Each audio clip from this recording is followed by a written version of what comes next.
Olá, meus amores, tudo bem com vocês? Sejam muito bem-vindos a mais uma aula de História. Hoje nós vamos falar sobre a Grécia Antiga, né? Nós vamos falar sobre a terceira parte, né, desse conteúdo referente à Antiguidade Clássica e à Grécia Antiga. Vem comigo!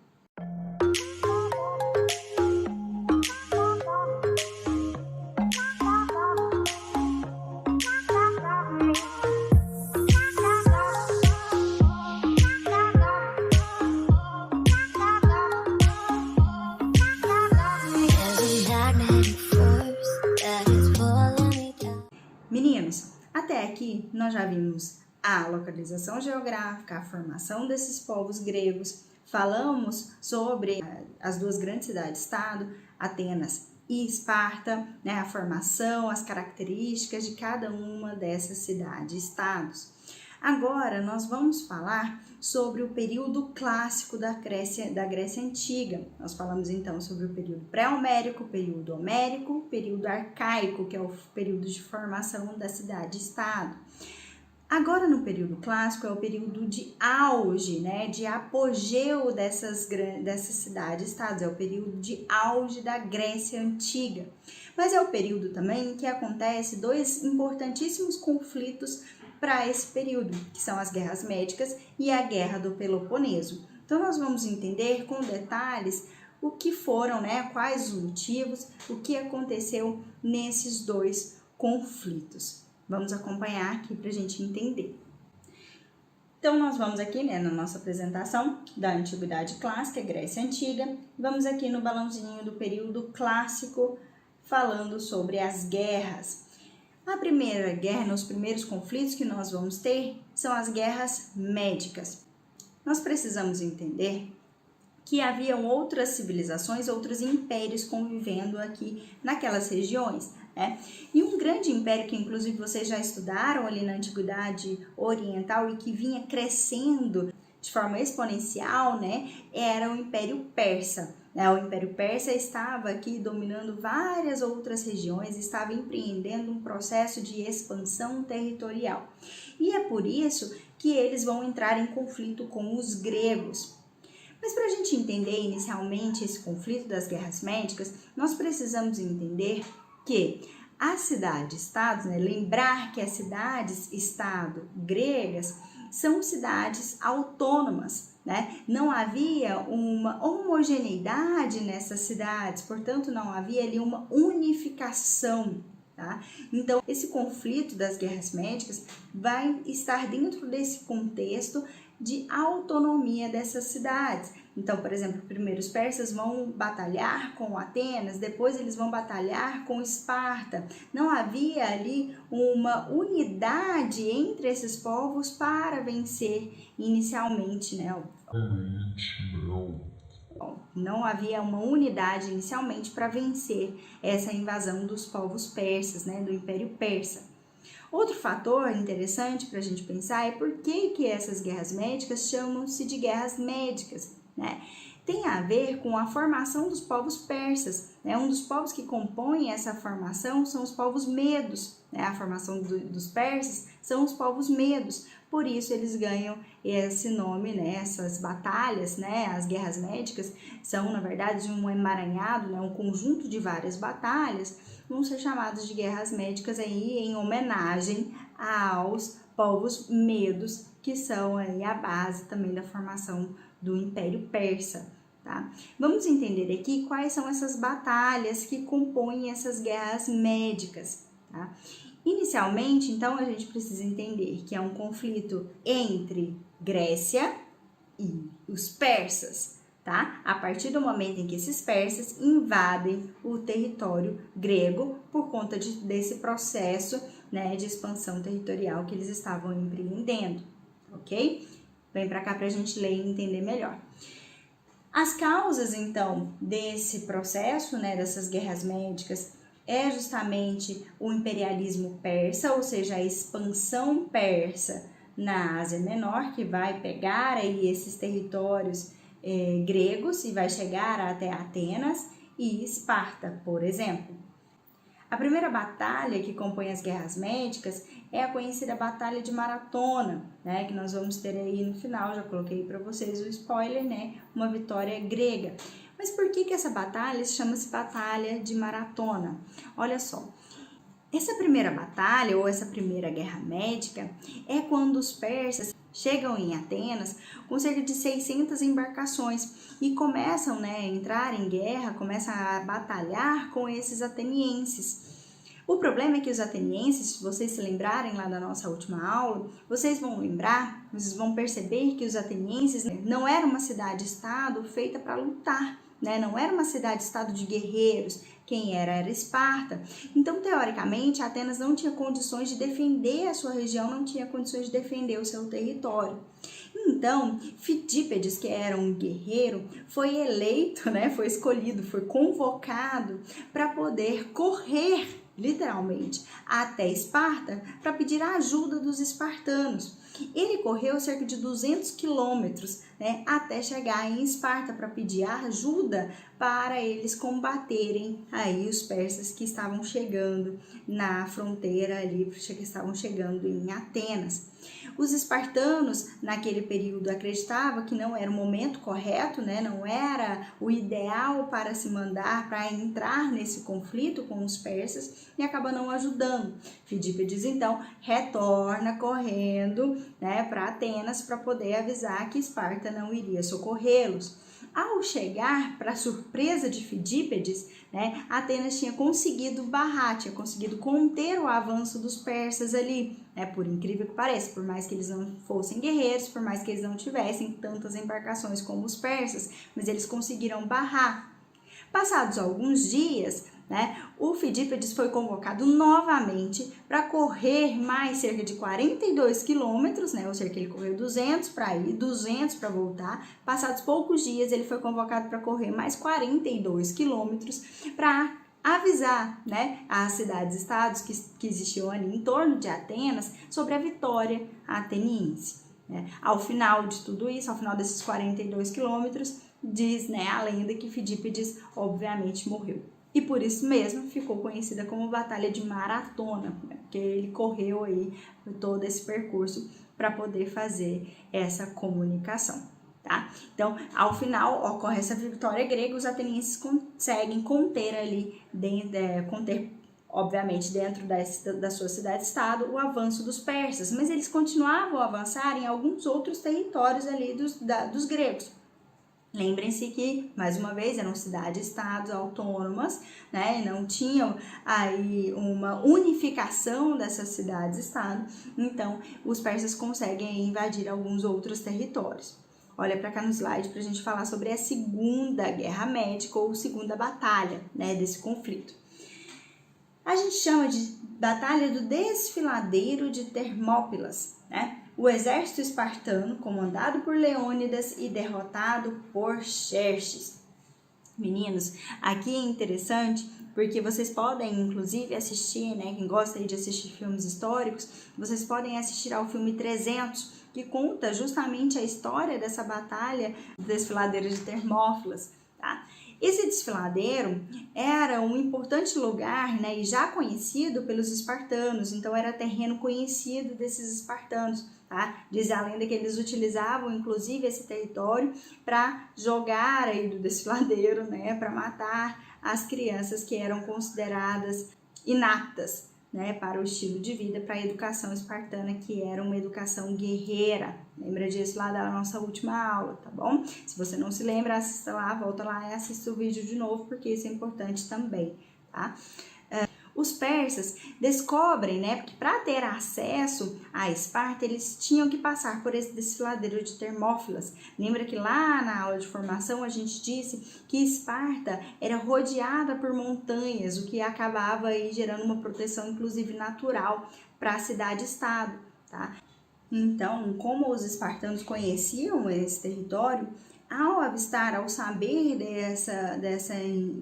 dessa chegada do território do exército persa no território deles, né, eles utilizaram então do conhecimento das suas terras ao seu favor, né? O exército, então, foi enviado para esse desfiladeiro de Termópilas. O problema é que os persas tinham maior quantidade de soldados.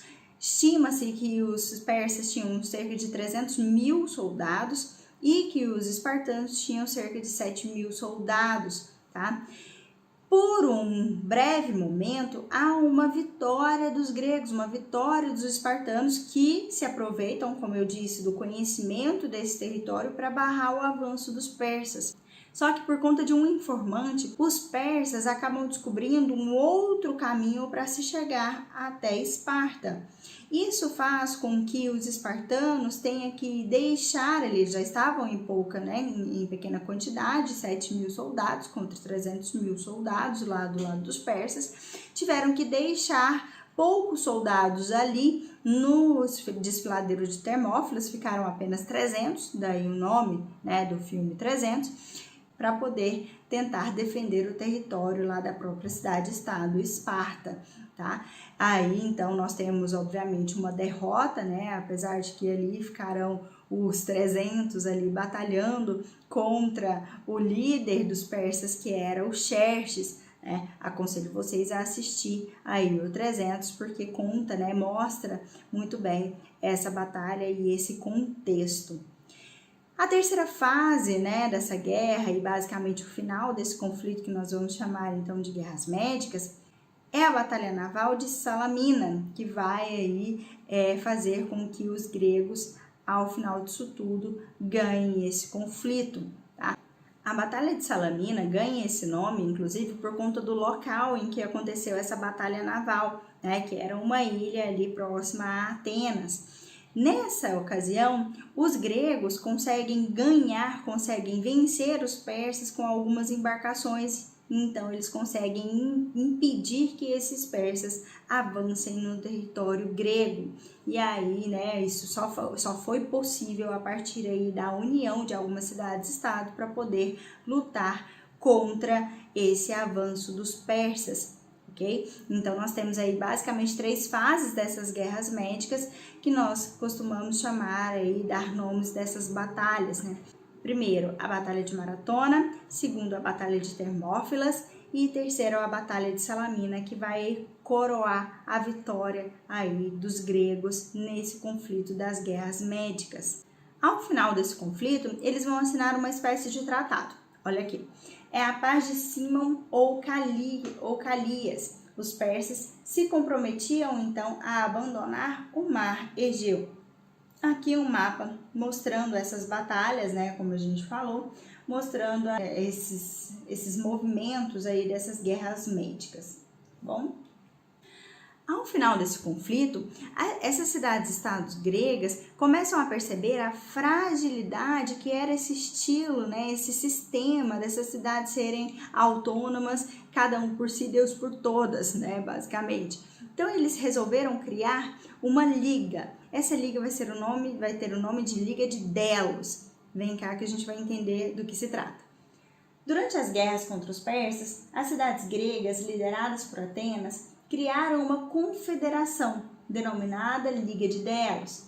Cada cidade-membro deveria contribuir com homens, navios e dinheiro para um fundo comum, com o objetivo de combater os persas e preparar-se para as futuras invasões.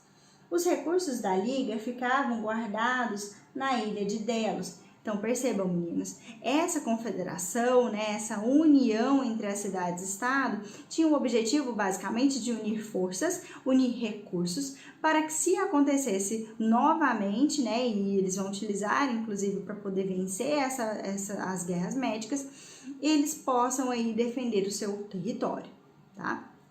Com a derrota do inimigo, Péricles, o governante ateniense, passou a transferir os recursos guardados na ilha de Delos para a realização de obras públicas em Atenas. Os recursos da Liga de Delos foram usados para construir grandes templos na Acrópole de Atenas, possibilitando o desenvolvimento da arquitetura, da escultura, do teatro e das artes em geral. Então, a Liga de Delos foi criada ali no finalzinho, né, do conflito das guerras médicas. É justamente por conta dessa Liga de Delos que vai acontecer a vitória dos gregos perante esse conflito com os persas, justamente porque eles se uniram e conseguiram expulsar esses persas desse território. Só que ao final, né, das guerras, os investimentos, né, o dinheiro dessa Liga de Delos, ao invés de ficar ali guardadinho, eles vão ser investidos em Atenas. E isso vai fazer com que os espartanos fiquem extremamente irritados com esse processo, né? Porque o dinheiro, afinal de contas, o recurso era de todos e isso estava sendo investido apenas ali em Atenas para a construção de templos e tudo mais, né? Os espartanos, então, para revidar, vão sair dessa Liga de Delos e criar sua própria liga, que vai se chamar Liga do Peloponeso. Olha só. O fortalecimento de Atenas gerou a insatisfação das demais cidades gregas, que a acusavam de estar se apoderando de todas as riquezas da Liga. A crescente rivalidade entre Atenas e as demais cidades-estado helênicas deu origem à Guerra do Peloponeso, que marcou o início da decadência do mundo grego. Então, olha só, vamos entender aqui esse conflito nessa Guerra do Peloponeso. Então, a Liga de Delos, que foi criada para unir essas cidades-estado, né, os recursos dessas cidades-estado, para vencer qualquer ameaça, tanto no caso aqui das guerras médicas, quanto qualquer outra ameaça que pudesse vir, os recursos acabaram sendo utilizados para o fortalecimento, para o crescimento econômico de Atenas. E isso, como eu disse para vocês, acaba irritando outras cidades-estado, faz com que Esparta saia da Liga de Delos e crie sua própria liga, que é a Liga do Peloponeso. O conflito, essa disputa de hegemonia entre Atenas e Esparta é o que vai ocasionar essa outra guerra desse período clássico, que é a Guerra do Peloponeso, tá? Então, a Guerra do Peloponeso é um conflito entre as cidades-estado, tá? Vem cá que a gente vai ler para a gente entender melhor. A hegemonia ateniense, com a expansão de sua influência política, foi combatida por Esparta, que não desejava que o Império de Atenas colocasse em risco as alianças de Esparta com outras cidades. A formação da Liga do Peloponeso inseriu-se nesse contexto, foi o que eu acabei de explicar para vocês, né? Que essa Liga do Peloponeso foi criada então para contrapor a essa Liga de Delos, para tentar combater, de certa forma, esses investimentos, essa soberania da cidade de Atenas que estava sendo construída por meio dos investimentos da Liga de Delos, tá? Foram 28 anos de lutas que terminaram com a derrota ateniense. A supremacia espartana teve curta duração, sendo seguida pelo predomínio de Tebas, que era outra cidade-estado também importante daquele período, e por um período de perturbações generalizadas. As principais cidades gregas estavam esgotadas por décadas de guerra, eram alvos fáceis para um inimigo exterior, a Macedônia. Olha só, amores. Então, esse conflito da Guerra do Peloponeso, que foi entre essas cidades-estado gregas, vai fazer com que haja um enfraquecimento dessas cidades, um enfraquecimento desse território. E quando elas estavam enfraquecidas, elas se tornaram então vulneráveis para a invasão dos inimigos, para a invasão de outros impérios. E o outro império que vai dominar essa região vai ser o Império Macedônico.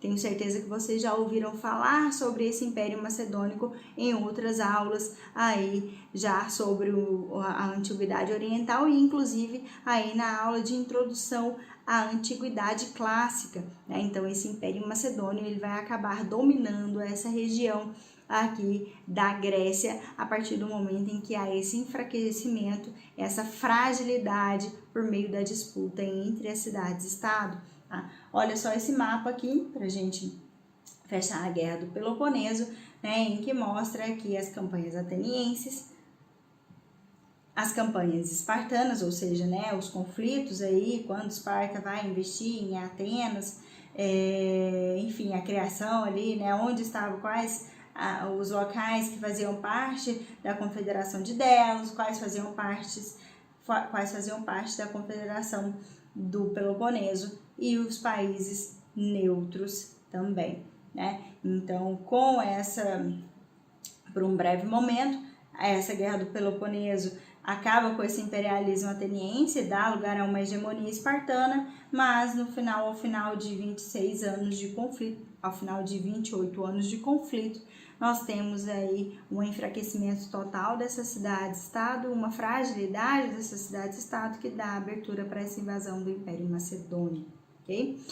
A invasão do Império Macedônico dá origem a um novo período dessa história grega, que é o período helenístico, com a dominação desse Império Macedônico, feito inicialmente ali por Filipe II, né, e depois dado para o seu filho, né, deixado como herança para o seu filho, conhecido Alexandre Magno ou Alexandre o Grande, né, vai dar origem ao que a gente chama de período helenístico. Vem cá que a gente vai entender as características desse período. As características do período helenístico, né? É um momento caracterizado pela invasão da Grécia pelos macedônios, como a gente acabou de falar, comandado por Filipe II na Batalha de Queroneia, né? O Filipe II ele tinha como característica uma política expansionista, um império macedônico, inclusive vai aí atingir grandes extensões territoriais, né? Vai se construir um império macedônico. A cada lugar que eles conquistam, eles vão inclusive espalhar a cultura helênica, né? A gente chama de cultura helenística, justamente porque vai haver uma mistura entre essas culturas, a cultura dos macedônios e a cultura aí dos gregos, uma vez que o Alexandre Magno, Alexandre o Grande, ele foi educado inclusive por um grande filósofo que vocês conhecem com toda certeza, já viram em filosofia, que é o Aristóteles, né? Então ele era apaixonado pela cultura, pela filosofia, pelos ensinamentos gregos, né? Então essa mistura entre essa cultura aqui do Oriente com os macedônios e do Ocidente com os gregos gera o que a gente chama então de cultura, né, de período helenístico, tá? Vem cá. A política expansionista iniciada por Filipe II teve continuidade então com o seu filho e sucessor, Alexandre Magno, como eu disse para vocês, que consolida a dominação da Grécia e conquista vários outros territórios, né? Como eu disse, faz parte desse projeto expansionista, desse Império Macedônio. Ele conquista a Pérsia, o Egito e a Mesopotâmia. Alexandre respeitou as instituições políticas e religiosas dos povos vencidos e promoveu o casamento entre seus oficiais e jovens das populações locais. Ele próprio desposou uma princesa persa. Olha só que interessante, meninos. A dominação, né, dos outros povos por Alexandre era uma dominação diferente, não era apenas pela base da violência, era da base da negociação, do casamento, respeitando a cultura daquele local por onde ele passava, tá? Tem um filme também que mostra um pouco sobre a história do Alexandre. Eu vou colocar aqui o nome, vou deixar aqui o cartaz para vocês, depois se vocês quiserem assistir. É um filme muito bacana, é um filme interessante para vocês entenderem um pouco sobre esse contexto. A fusão dos valores gregos com as tradições de várias regiões asiáticas conquistadas deu origem a uma nova manifestação cultural chamada o helenismo, que é justamente o que vai dar a base, né, para esse nome desse período que nós chamamos de período helenístico. Aqui um mapa mostrando o grande império, né, de Alexandre Magno. Aqui nós temos um pedaço ainda da Grécia. A Macedônia, quando Alexandre se tornou rei, era apenas esse território lilás. E essa parte laranjada aqui é o império conquistado por Alexandre, tá? Um império enorme. Esse império macedônio, ele só vai chegar ao fim, né? Ele só vai acabar com a dominação do Império Romano no período republicano, né? Nós vamos ver no próximo conteúdo, quando a gente falar sobre Roma Antiga, nós vamos ver a dominação, né, do Império Romano, esse empreendimento da expansão romana que vai chegar aí ao território do Império Macedônio. Para a gente fechar aqui esse conteúdo de Grécia Antiga, nós precisamos ainda falar sobre algumas características, né, por exemplo, da religião desses povos gregos, algumas características arquitetônicas desses gregos, e as características filosóficas. É óbvio que nós não vamos entrar não vamos entrar a fundo em nenhum detalhe dessas características, porque, por exemplo, vocês costumam estudar essa parte artística em arte, né? E a questão filosófica vocês estudam a fundo em filosofia, tá bom? Então, olha só a caráter, né? A título aqui de curiosidade, a título aqui de conhecimento, né? Quem é quem na cultura grega? Eu trouxe aqui uma imagem, né, um gráfico mostrando pra gente alguns pensadores, né, alguns filósofos muito conhecidos por nós na filosofia. Tales de Mileto, Platão, Pitágoras, Aristóteles, como eu já falei para vocês, acabei de falar, né, do Aristóteles, que foi o mestre, inclusive, aí do Alexandre, Sócrates, Euclides, Hipócrates, Arquimedes, artistas como Homero, que é o poeta, como nós falamos, lá do período homérico, Fídias, Aristófanes, Sófocles, são nomes, então, de pensadores, de artistas gregos que se tornaram aí um grande legado cultural para a nossa civilização. Na questão artística, nós temos aí, né, a arquitetura muito presente, as esculturas, né, aqui nessa imagem não traz, mas as esculturas gregas, principalmente ali no período helenístico, vão ser muito características, vão ser muito simbólicas e estão presentes aí até hoje na nossa civilização. Também é uma forma de legado cultural, né? Na questão arquitetônica, nós temos aí as colunas que são, cada uma tem detalhes específicos, né? Vocês estudam isso em arte, como que é as colunas jônicas, quais as características dessas colunas, quais as características da coluna coríntia, por exemplo, né? Essa imagem aqui mostra um pouco, traz pra gente um pouco desse exemplo. E para fechar, nós temos a questão religiosa. Precisamos lembrar que os gregos são politeístas e a sua religião é antropomórfica. Isso significa que os deuses têm formato de seres humanos, né? Nós temos aí vários deuses, vocês adoram, né, essa parte, quando a gente chega a falar de Grécia, que envolvem os deuses, né? Então eu trouxe aqui para vocês uma imagem e uma tabela comparando aqui, né, o nome do deus, né, o nome do deus grego e o nome do deus nórdico aí, para quem gosta, né, dessa cultura nórdica, para conhecer aí qual Deus se refere. Então nós temos, por exemplo, Deus, que é o Senhor do céu e Pai dos deuses, na cultura nórdica é Odin, e aqui na imagem, né, nós temos Zeus com um raio na mão. Hera, né, a sua deusa do casamento e a mãe dos deuses, né, que seria a esposa de Zeus, né? Ares, que é o irmão de Zeus. Um filme muito bacaninha pra gente assistir, pra gente entender esse contexto aqui dos deuses gregos, é o Percy Jackson, né? Tem os livros e tem os filmes. Então fica aí mais uma dica para vocês. Só nessa aula eu indiquei pelo menos uns 3 filmes para vocês assistirem para entender melhor esse contexto, ok? Com isso, nós encerramos o conteúdo sobre Grécia Antiga. Espero que tenha ficado claro, espero que vocês tenham aprendido alguma coisa. Se tiver ficado alguma dúvida, mande mensagem lá no WhatsApp para a gente conversar, para a gente debater sobre o assunto, ok? Na próxima aula, nós vamos falar sobre Roma Antiga. Um beijo e até a próxima. Tchau, tchau.